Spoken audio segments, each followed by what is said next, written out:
He's doing it because they're mission-related businesses. This interview on I-501C, the podcast for nonprofit board members, features me speaking with Javan Van Gronigen. Javan is the co-founder of Donately, and you're going to listen to the beginning remarks why he founded Donately, made a transition in his career, and is bringing his talents to our industry. Please enjoy this podcast. Javan, welcome to the podcast. And if you would, tell the audience a little bit about yourself and your background and how you came to be a co-founder for Donately. Yeah, absolutely, Michael. Thanks for having me. I'm excited to talk this stuff over with your audience. How I got here, my first foray was into the agency world. Started as an art director, really driven by creative, and really for me, the digital world was super exciting for me. There's so many different mediums out there for being creative and kind of moving story forward, but digital was always changing. It was ever evolving. That was really exciting for me. But what I was doing the work for was not, right. So no rub on any of the brands, but doing TV shows, NBC, ABC, working for Saturday Night Live and TaylorMade Golf, they were all amazing products, but they weren't scratching an itch for me, which was kind of that belief part of things and really doing cause-related work. So I jumped over and did some work with Invisible Children, which was an amazing organization of 20-somethings really trying to see what we could do to change the world and kind of go after some really terrible things happening in Africa. We can dive into that if you want to, but was on kind of the leadership side of things with that organization, and then realized there was a really wonderful blend of those two things, like an agency and set of technologies that were really geared towards the nonprofit world, the social sector, but with that kind of agency world that I was living in. And so crafted an agency called 50 and 50. And then out of that came Donately, which was really the technology side of things. And how do we do a better job delivering some of this kind of Fortune 500 type of technology to the nonprofit industry? There weren't products out there. And I know over the last 10 years, it's become a lot more saturated, but we were one of the organizations in that mix, really trying to push forward this idea of integrations and CRMs and better technology and better experiences. And we'll get into it. But for me, it was really like a donor first approach, right? What is the best way to create an experience where people can experience the story of a nonprofit, care about it, dive in, get involved, run their credit card, and then be involved and stay and retain with that organization. So that's kind of the journey I've been on for the last 15 years, is really how do I use those skills to help support organizations and moving that mission forward. Well, that's very special. Use your skills to help those organizations. So tell us a little bit, what is Donately and how does it help nonprofit organizations? Yeah, so Donately is a online fundraising platform, and really for us, we focus in on that idea of building a better digital experience, and that's from acquisition all the way through to conversion. So where a lot of tools are out there predominantly focused on embedding a form or giving you a landing page, we're trying to expand beyond that and really support organizations in going out and acquiring new donors. So that's a little more of a lean into, a marketplace of campaigns, not just a page, but, what are the email drips? What's the pitch? Who are you talking to? What's the audience? How are you going to run it on social? What's the cadence? We're really trying to expand to a place where we're not just converting, but we're helping organizations acquire new donors, run campaigns on a regular basis, kind of modernize their tech stack. And we kind of consider ourselves unique in, we kind of call it our 3 C's, right? So it's the cost, the customization, and the customer support. So for us, that customization comes in as like the data, where the data goes, what tools you're using. We don't want you to have to overhaul everything. We want to just fit into what you've got. We want to be cost effective. I think this industry's gotten a little drunk when it comes to what they charge to kind of run transactions. And I think it's just gotten really expensive, and you've got tipping and all these things. And so trying to stay cost effective and to not pretend like the technology is all you need, right? So the customer support for us is really leaning in and helping not just install a form, but help you strategize what your campaigns are going to be and how you're going to win. So that's kind of the area where we sit. So really a comprehensive, almost an end-to-end platform where you've got the technology, which is the basis for it, but you even bring in that human expertise to help with the campaigns. Can you just elaborate a little bit about that? Because that sounds unique to me.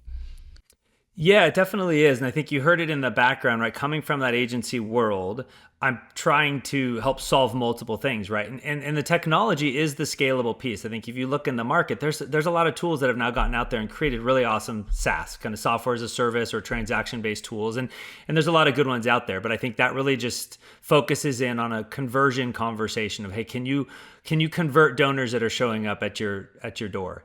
And a lot of those tools have focused in on that, and they've monetized, their businesses off of that. And there's a bit of that with Donately, but to us, I think getting in and having more conversation around what you're doing, how you're using it, we really pride ourselves on bringing people to the table that can help organizations in that space, right? It's not just the tech, it's the strategy, it's it leans more onto the agency side of things, which does still exist for my brain and where I operate. I'm kind of fitting both of those areas but those services are there, right? Is the brand right? Is the messaging right? Is the campaigning right? Are the analytics right? Are you looking at the right things? Definitely a lot to juggle, but I think what I would say is that kind of holistic perspective is critical. Otherwise, you're really just focusing on one piece of a larger puzzle when it comes to digital fundraising. In your experience, because you work with a number of nonprofits, do you observe, or what do you observe that nonprofits do that turn away donors, that they really upset donors or aren't able to leverage the opportunity? Yeah. So if I think about turning away, maybe that's the wrong word. I like it. Let's do it. Let's see if I can. All right, here you go. I do think that happens, right? So if you're one area, and it's a blend, right? Because I'll talk to people where they're saying, hey, you're not asking enough. Like, your donors love you and they support you, and so you should ask more. But then there's also times where organizations are maybe asking too much. And if you put your marketing hat on, are you doing anything for your donors but asking them for money, right? And if you constantly do that and you don't tell them stories and you don't do an AMA, like an Ask Me Anything with the CEO, or show them pictures of the work that you're doing on the ground, they're going to burn out because all you're doing is constantly hitting them up for fun. So there's kind of that like 80-20 rule where you should be giving them 80% of your content and your expertise in what you're doing and inviting them into that story. And then 20% should be, hey, why don't you consider funding more of what we're doing, and kind of invite them into that. So I think that's one way when they get that wrong. When it comes to like not keeping them around or maybe not growing that donor base, I think there's probably I could probably talk a little bit more about that, because that's what we do help organizations do a lot. Targeting for one, I think the world has gotten really saturated. So are you clear on the right types of donors that support your organization? And do you know where they are, how to talk to them? Are you saying the right things to nurture that type of audience? So I see kind of poor targeting or too general of targeting, trying to boil the ocean and just throw a bunch of content out there versus, hey, this is a type of campaign that would work for our lapsed donors or our gala attendees or this new kind of social following. Let's get them into something, right? You have to target, you have to tell that kind of emotional story to that group, the one that kind of resonates. And then there's a lot of technical challenges, right? So is your site then able to tell that story? Is there good content on there? Is your conversion, are your forms working? Can you do all the technical pieces? And then the long term of that is using that technology to build relationships. So do you know what donors gave to what? Can you easily get to them and have smaller, like small group conversations versus like conference conversations, right? Like, can you group it down to 40 or 50 people and say, thank you so much for that event, it meant the world to us, it raised $20,000? Or can you only blast out to an email newsletter that says, hey, everybody, you're great, and people start to lose that feeling of being personally connected? That's probably a good start. I mean, the big problems I'm seeing. That's interesting. So in your response, your answer, so you're able to, and you see the value in identifying, niching down and knowing that organizations have multiple stakeholders, and you address and reach out to stakeholders in different ways based on maybe the market within the market. And you all are able to do this so that people are specifically targeting a specific stakeholder segment. Yeah, absolutely. And that's where, we have a marketplace for Donately, it's marketplace.donately.com. I mean, even if you just look there, you could see we're trying to throw out as many ideas as we can. We'll probably touch on this as we're talking to leaders and board members, right? What's a campaign we can run with our board that would help us raise some money? Well, do it, but don't just keep doing it. Don't do it every 3 months and ask them to do another fundraiser, right? You have to move around a lot. And I think testing what works, running multiple campaigns, it's a bit of a rhythm, right? And I make this mistake too as a leader. I tend to look for that silver bullet versus the birdshot. you have to get into the rhythms over and over and over, right? Like a podcast like this, you don't just do one, right? We're not going to talk and then you and I aren't going to get on another podcast. Like it's the rhythms of fundraising and campaigning and doing work. And so you're not just running a end of year. It's, hey, let's run a little churn. Let's run a campaign to these people who know us and love us and maybe stopped giving. And you do that for 3 months and then you move on. So I think it's important to think of those things as rhythms versus like a set and forget or just like a one-time deal. You got to run it. Did it work or did it not? Take what worked, operationalize it. Take what didn't work, chalk it up to learning, and just keep getting back out there. And I think that's something that organizations should get used to, especially now, because testing and iterating on the tech that's out there right now. I mean, there's so many options for things you could do. You got to get into a good rhythm of running things on a regular basis. No, I love that's the science side of this, and you're the artist talking about science. I find that fascinating. But let me ask you this, since you brought it up about board members, what would you like board members? The board members are listening right now. What would you want to say to them about fundraising and about opportunities therein? Yeah, I think that, first off, I appreciate board members and I appreciate all the people out there listening that are taking their time and investing it into organizations. I think it's so valuable, especially on calls, sitting on calls with organizations that have great board members, whether it's their technical trade or just their expertise. You're on the board for what you do and what you know. And so just encouragement to them and everything they're doing to bring expertise to the table, because oftentimes it's really challenging for nonprofits to have that level of expertise on payroll. So appreciate it.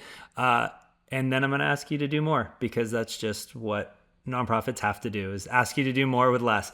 I think what a lot of organizations don't do is realize the fundraising capacity of their board. And I know that's a little uncomfortable, and nobody wants to join a board and then be tasked with going and asking their friends to donate to the cause that they're a part of. But I think that there's a unique story inside of that will generate authenticity if you do that with the people that you're close to. I think sitting on a board is awesome, and your friends will appreciate it. Your peers will appreciate it, and they'll want to understand that story. It's an easy thing to bring up. And I think having a sales or a fundraising piece to that is really valuable. For us on the Donately side, we have a campaign where we just encourage board members to spin up a page so that if somebody is interested in you talking about sitting on a board, you throw them to that page. Hey, if you love it, like it's super exciting for me. It's very life-giving to me. Why don't you consider supporting it? I'll text you a link later. Nothing official. You could FaceTime videos, but honestly, just having a quick link to say, hey, support me in the work I do with them. It can be very genuine, and I would encourage you to realize your capacity to be not just like a wealth of knowledge, but a wealth of funding, oftentimes for the organizations you're supporting. Oh, so that's interesting that you can make it that easy for board members. We talk about this all the time. Sometimes it's just the connections that board members can really make an impact. And with Donately, it's a very easy way to do that, it sounds like. So I commend you for that. It makes it easy. I'm sure we'll get some calls from some board members on how to do that. Certainly some executive directors that want the board members to do that. So the future of fundraising, you're looking at it, you're dealing with organizations all over the country. What is the future of fundraising? What do we need to know? Well, I'll use the big term that's on everybody's mind, which is kind of AI, but let's break it down a bit in terms of it being more of just a technology, a rapid growth and adoption of technology, whether you're intending to use it or not. Everything is changing, from what you're fed when you search Google to the writing that you're seeing to how we record this podcast, right? The technology learning curve is drastically shrinking, which means a lot is changing in that space, really primarily driven by the large language models, the data that's now behind so much of what we're doing. So in terms of what the future of fundraising is looking like, you're already seeing adoption of that technology being used to data mine for information about people, whether that's wealth screening or what's resonating or A/B testing. Hey, what's working better? We just have the ability to ask and be told a lot more information than we were able to do even 2 years ago, right? But in that longer horizon, 5 or 6 years ago, this didn't exist for us, right? So what does that mean? I mean, it's for organizations today, speed to market, right? How quickly you can get content out there, how quickly you can run campaigns, how quickly you can learn, you can, use these tools to mine data and understand more about your donors and what's resonating and what's not. Like, just your ability to get to data and get to what I would consider insights on that data is just exponentially shrinking by the year. I mean, every new launch of these tools is just a deeper and deeper dive into more and more data that's really usable. It's easier to test. It's easier to get into market with creative. I mean, I don't encourage people using it to create your content, but man, if you're going to create content, what a better way than to sit and have brainstorms and conversations and vet ideas and ask for these different tools to provide insights from reports and what's resonating and what, do deep research on what, donor trust is. There's just so many things you can dig into. So that's one area. I think that also helps you personalize, right? Like I said earlier, having those small group conversations.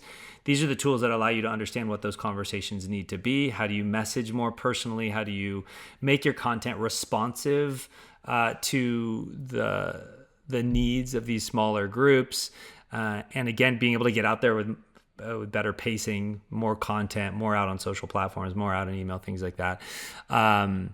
Video content, I think also what that's creating is a trust and credibility issue. So there's so much content out there now. I don't know if you can even use your inbox anymore. I'm struggling to find my way back to even having email inboxes. It just doesn't, I can't even find anything anymore. It's just so chocked full of stuff that's like, oh, you went to this school and, oh, by the way, we do paid ads. It's like, it doesn't, that type of content definitely is AI at its worst. But what it's forcing the internet and fundraising and organizations to do and recognize is credibility, right? So can you build credibility on your organization, not just from yourself, because you're not controlling the microphone anymore. It's going to dig around, and when people search, chat's going to go look for reviews and Wikipedia pages. It's going to do a lot more homework before it serves you up, whereas it used to be just an SEO strategy, right? So I think video content, getting on screen, getting comfortable to doing stuff like this, where you can really ensure people and organizations that you're real and you have a right to be saying what you're saying. I think that's a big part of it too. So getting comfortable putting out more content just to prove that you are who you say you are and that you're doing what you say you're doing. So those this is very helpful, and I hope the audience is listening. So those organizations that don't have a brand strategy, I'll use that very broadly, don't have a content creation strategy, they're really falling behind the times, because it'll allow, if you don't control the narrative, then maybe that's too strong of a term, right? I don't know how much you can control nowadays, but it will be controlled for you, or you'll just be in an abyss. Nobody will be able to find you. I mean, so I'm not articulating it very well, but I think the point is there that you better do something as a nonprofit, because doing nothing is not a strategy anymore. Yeah. So, I mean, I'll give my bias, right? So I at least should communicate, right? I'm in the digital marketing, digital fundraising world, right? So much of that is how people find you digitally, right? And that could be social media, that can be organic search, it could be, paid. There's a slew of ways that happens. I mean, organizations can, if they've got a great network and a great referral and they've got a great PR program and they're like all the things are going in the right direction. A lot of that you can control, but a lot of that's out of your hands, right? You can do it, right? You don't necessarily have to do a lot of this online stuff that we're talking about now. But if you just look at yesterday versus today versus tomorrow, the digital landscape is growing exponentially, and you're starting to corner yourself a bit if you don't provide those digital resources for people to learn about who you are, what you do, and feel better when they do that. When they look you up, if I see something about you on TV, or some friend tells me about your organization, and I go look it up because that's the type of person I am, and moving forward, more and more people are going to be that type of person. What comes up on my phone is just as important as what's being told to me. So yeah, it's definitely something you shouldn't look away from. I mean, Google yourself and see what shows up, and you'll be amazed at how different that is now, how the sidebars are filling, how the top of the page is filling, and how you control that conversation is getting tricky. And I think it's getting it's honest to a certain degree, right? It's like I don't get to control what Wikipedia's page says about me, and if I don't have good reviews, I can't cheat that. You're not letting me serve up my own reviews. It's going to go look around and find them, and so it's hard because all of a sudden that list of things you need to do is 100 things long. I think that's part of what we do a lot, is help people ruthlessly prioritize, put them in order, so you can't boil the ocean. But you got to be working your way down through that list. Otherwise you're going to get stuck a year from now and you're just not going to show up anywhere. And who usually reaches out to Donately? What position within a nonprofit? Yeah, we get a pretty wide range because there's a pretty wide range of organizations. I mean, you could be a co-founder of a smaller organization, under $1 million a year, and you could be a head of fundraising, could be head of marketing. Sometimes, organizations will have an entire marketing department, and other organizations like to take the more philanthropic, job titles and stuff. But we're typically looking at people who are responsible for the fundraising side of things or the marketing side of things. And then we're really trying to step in to just, like I said earlier, empower their website to do what it needs to do, empower them to kind of step above that, start to campaign, start to roll out, marketing on that same vein of fundraising and acquiring donors. And then a big piece for us is that integration side of things. Is now, where does that data go? Right now that I've brought them in, I would say retaining them is less about asking them for more money. It's more about nurturing that relationship. So that's emails and, the CRMs, integrated to HubSpot and Salesforce and all those different tools to make sure that they can then grow that relationship. And if somebody's interested in learning more about you or Donately, how do they find you, Javan, or how do they find Donately? Yeah, so donately.com. I'm on LinkedIn. You can look me up and pop in and follow me on LinkedIn. I try to get a decent amount of content out there that way. And then we're running some promotions for people listening to the different podcast series that we're doing. So hop into donately.com/podcast. And we're giving away some discounts and deals on, free 6 months. Try to get the end of year fundraising, maybe operating with a lower cost. So check that out as well.